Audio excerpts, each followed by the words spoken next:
মধ্যপ্রাচ্যের অন্যতম জটিল ও বহু দশকের পুরনো ফিলিস্তিন সংকটে এবার এক নতুন মোড় আনতে যাচ্ছে ইউরোপ। মধ্যপ্রাচ্যের জ্বলন্ত ইস্যু ফিলিস্তিন নিয়ে এবার দৃঢ় অবস্থানে ইউরোপের অর্থনৈতিক পরাশক্তি। কূটনৈতিক হিসাব নিকাশ আর আন্তর্জাতিক চাপে যখন অনেক দেশ দ্বিধায়, ঠিক তখনই সাহসী সিদ্ধান্তের সামনে এলো ইউরোপের সবচেয়ে ধনী দেশ।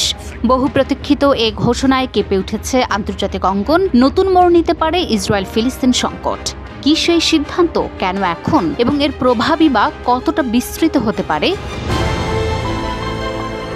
স্পেন, আয়ারল্যান্ড ও নরওয়ের পর এবার ইউরোপের অন্যতম ধনী ও প্রভাবশালী দেশ লাক্সেমবার্গ ফিলিস্তিনকে পূর্ণ রাষ্ট্র হিসেবে স্বীকৃতি দিয়ে বিশ্বকে চমকে দিচ্ছে। দেশটির প্রধানমন্ত্রী লুক ফ্রিডেন এবং পররাষ্ট্রমন্ত্রী জাভিয়ার বেটেল এ ঘোষণা দিয়েছেন পার্লামেন্টারি কমিশনের সামনে।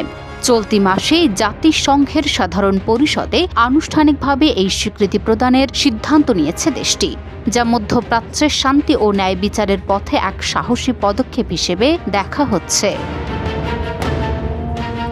এদিকে বিশ্ব রাজনীতির মানচিত্রে বড়সড় ধাক্কা খেল ইসরায়েল।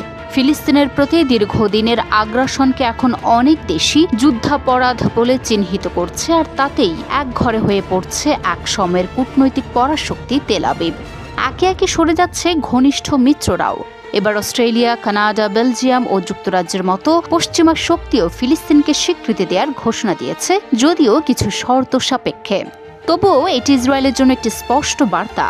এদিকে জাতিসংঘের মোট সদস্য দেশের প্রায় ৭৫%, মানে ১৪৭টি দেশ ইতিমধ্যেই ফিলিস্তিন রাষ্ট্রকে স্বীকৃতি দিয়েছে। ক্রমবর্ধমান কূটনৈতিক চাপে পড়ে ইসরায়েল এখন আন্তর্জাতিকভাবে বিচ্ছিন্ন হয়ে পড়ার দ্বারপ্রান্তে। আমি বুঝি নির্মাণের শিল্প, সালাম স্টিল বোঝে ডিউরেবিলিটি। সালাম স্টিল, মোস্ট ডিউরেবল স্টিল। এবার তো বিশ্বের সবচেয়ে ধনী দেশ ফিলিস্তিনকে স্বীকৃতি দেওয়ার পথে। এই ক্ষুদ্র ইউরোপীয় দেশটির জনসংখ্যা মাত্র ৬.৫ লাখ। তবে অর্থনীতির দাপটে বিশাল পরাশক্তির মর্যাদা পেয়ে থাকে লুক্সেমবার্গ। মাথাপিছু জিডিপিতে বিশ্বের শীর্ষ স্থানীয় দেশগুলোর মধ্যে এই দেশটি, যেখানে আর্থিক খাতের শাসন চলে করবান্ধব নীতি ও স্বচ্ছতা দিয়ে। আন্তর্জাতিক ব্যাংক, বিনিয়োগ তহবিল ও বহুজাতিক কর্পোরেট সদর দপ্তরের ভিড়ে লুক্সেমবার্গ বহু আগেই পরিণত হয়েছে ইউরোপের এক বড় আর্থিক কেন্দ্রে। শক্তিশালী অর্থনীতির দেশ লুক্সেমবার্গ এবার ফিলিস্তিনকে স্বীকৃতি দেওয়ার পথে হাঁটছে। গাজায় মৃত্যুর মিছিল পেরিয়ে যখন নিরীহ প্রাণহানির সংখ্যা ৬০,০০০ ছুঁই, তখন এক অনিশ্চয়তার দ্বিধাজড়িত মোড়ে এসে দাঁড়িয়েছে মধ্যপ্রাচ্যের বহুল আলোচিত দুই রাষ্ট্র সমাধানের ভবিষ্যৎ। সাম্প্রতিক সময়ে ইসরায়েলি রাজনীতিকদের আগ্রাসী অবস্থান এবং বসতি সম্প্রসারণের কৌশল যেন ঐতিহাসিক সমাধানের স্বপ্নকে একরকম ধূলিসাৎ করে দিয়েছে। এর মধ্যে ফ্রান্স ও বেলজিয়ামের সঙ্গে কাঁধ মিলিয়ে লুক্সেমবার্গ যে অবস্থান নিয়েছেন, তা শুধু ইউরোপীয় ঐক্যের সাহসী দৃষ্টান্ত নয়, বরং মধ্যপ্রাচ্যের ভূরাজনীতির ভারসাম্য বদলে দেওয়ারও সম্ভাব্য ঘূর্ণিপাক।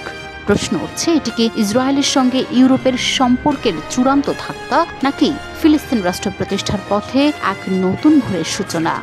Desk report, news 24।